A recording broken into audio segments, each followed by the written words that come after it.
Quelles sont pour vous les implications et surtout les enjeux de l'éducation en regard du patrimoine pour le XXIe siècle? L'éducation reste l'enjeu numéro un du XXIe siècle, comme ça l'a été d'ailleurs dans les siècles précédents. Le problème, c'est qu'on en fait peut-être un peu moins par rapport par rapport aux résultats qu'on obtient actuellement.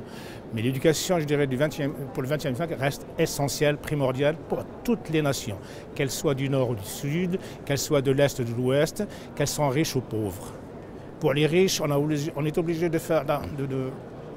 d'adapter l'éducation aux besoins du XXIe siècle, à savoir tout ce qui est technologie, tout ce qui est numérique, ou on l'appelle maintenant digitation, je crois. Donc il faut s'adapter à ce genre de choses. Pour ce qui est d'autres pays, il faut aussi s'adapter pour pouvoir être dans ce siècle, qui est un siècle qui va trop vite par rapport au siècle dernier, et par conséquent, on a besoin de cette éducation, mais éducation ne suffit pas, il faut savoir qu'est-ce qu'on met dans cette éducation. Quels sont les contenus, quelle est l'organisation de l'éducation et quels sont les résultats attendus. Et là, on a besoin de faire énormément de choses, encore une fois, au niveau de tous les pays du monde. Quelle est l'importance pour vous de l'éducation artistique? L'éducation artistique, elle est primordiale pour la formation des jeunes. Sans éducation artistique, on ne peut pas être éduqué à 100%. L'art, on le trouve partout, dans la façon de parler, dans la façon de manger, dans la façon de marcher, et dans la façon de réfléchir, et dans la façon d'avancer. Vous savez que l'UNESCO a monté une convention sur ce qu'on appelle les industries culturelles, dans laquelle l'art est primordial. Donc ça devient une source d'économie, une source de revenus. Donc ça fait partie de la diversification moderne et par conséquent, on doit y penser sérieusement pour ceux qui ne l'ont pas encore fait. Je me ferai l'avocat du diable.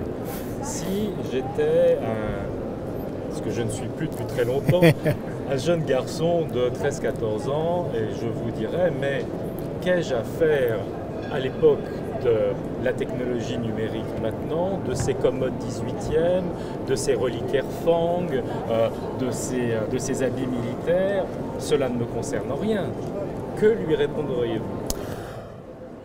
Je lui répondrai qu'il faut qu'il réfléchisse par 3 fois avant de me dire qu'ils ne lui servent à rien. Parce que je rencontre des gens qui me disent à quoi ça va me servir cette commode, à quoi ça va me servir cette armoire normande, par exemple, moi qui aime bien la Normandie. Mais bien sûr, mais pour savoir quelle est la valeur de cette armoire ou cette commode ou de ce bien, il faut être cultivé, il faut savoir qu'est-ce que c'est, d'où ça vient. Mais si vous posez à quelqu'un qui n'a jamais étudié qu'est-ce que c'est la notion d'art, il comprendra. J'ai rencontré dans mes missions dans certains pays où on prendrait donc, je dirais, une armoire qui avait de la valeur de la Régence ou d'Écho et on la casserait pour la brûler parce qu'on n'avait aucune notion de cela, parce qu'on cherche les premiers besoins. Et par conséquent, c'est pour ça que j'insiste sur la culture de l'art. Il faut absolument que ce soit une discipline qui soit parmi les autres disciplines essentielles dans la vie de la formation des jeunes.